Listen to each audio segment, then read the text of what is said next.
So here we are, start of 2024, figuring out our seeds for the year. I have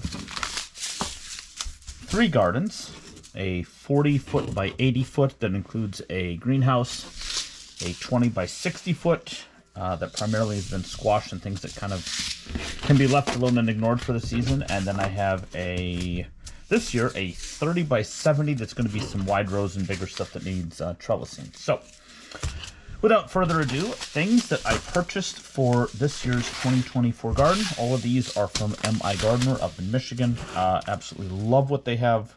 Love, honestly, that I don't get 10,000 cabbage seeds because I don't need 10,000 cabbage seeds. I need 50, 100, whatever that might be.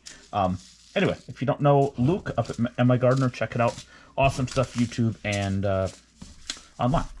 So, things that I'm trying this year. Did a lot of onions last year. Absolutely loved them. I did some cipollini.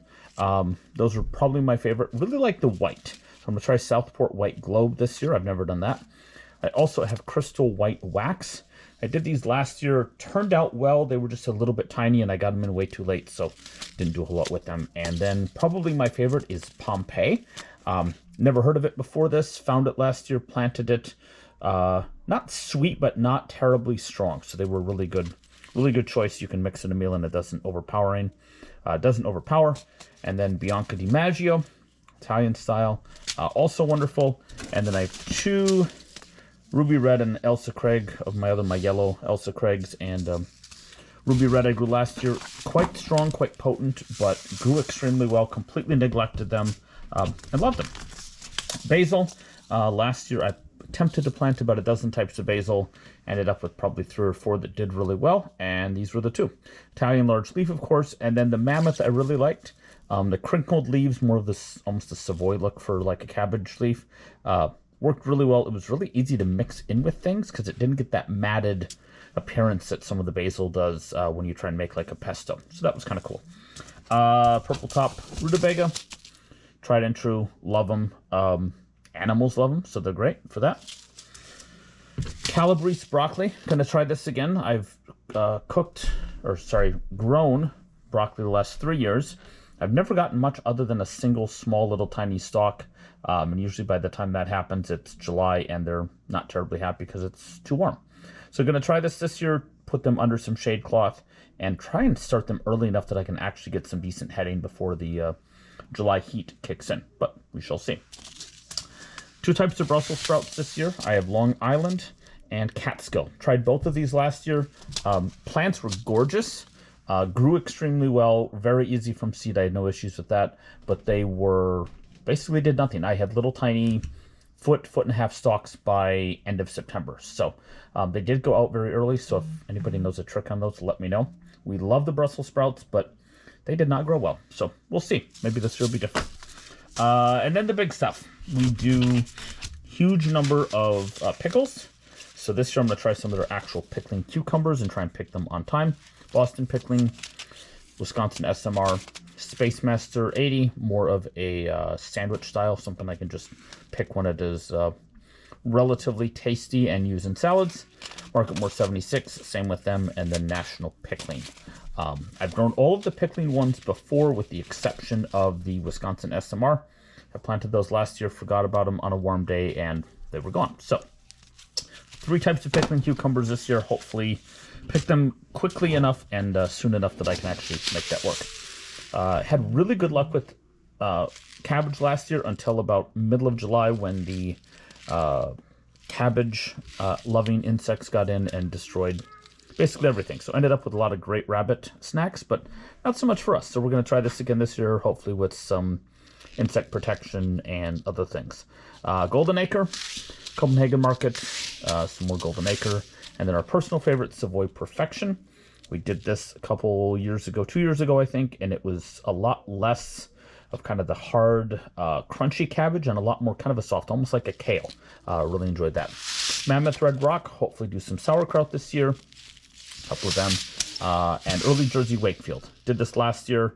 Got a few leaves off it, and then, like I said, cabbage beetles and moths and all that stuff got into them and never saw it again.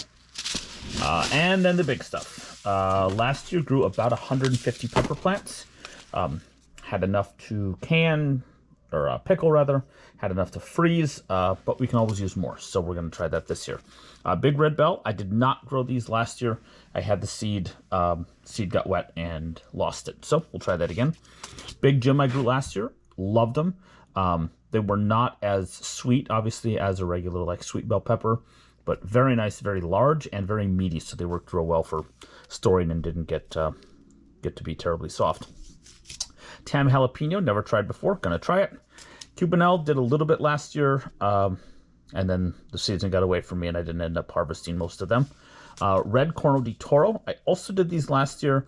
I didn't get them to turn red, and I'm not really sure why, if that was a heat issue or what, but I'm gonna try that again and hopefully get some nice variations that look closer to the picture.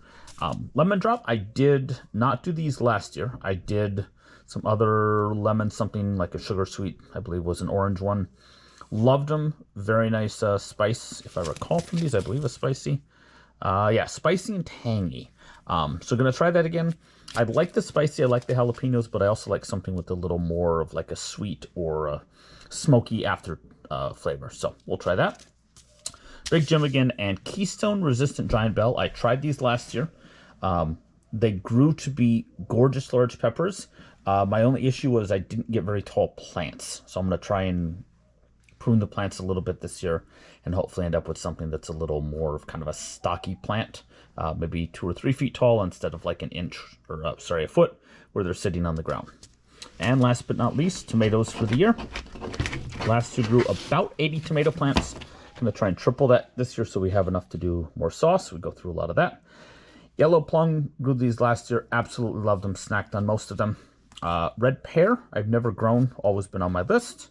Amish paste grew these last year. Did very well. Loved them. Homestead, loved them. Didn't grow nearly enough, so going to do more of them. San Marzano, of course, great sauce tomato. 42-day tomato. Hoping to try and put these out in the greenhouse as early as physically possible and maybe get an early crop. We'll see. And Inciardi, I think Inciardi paste.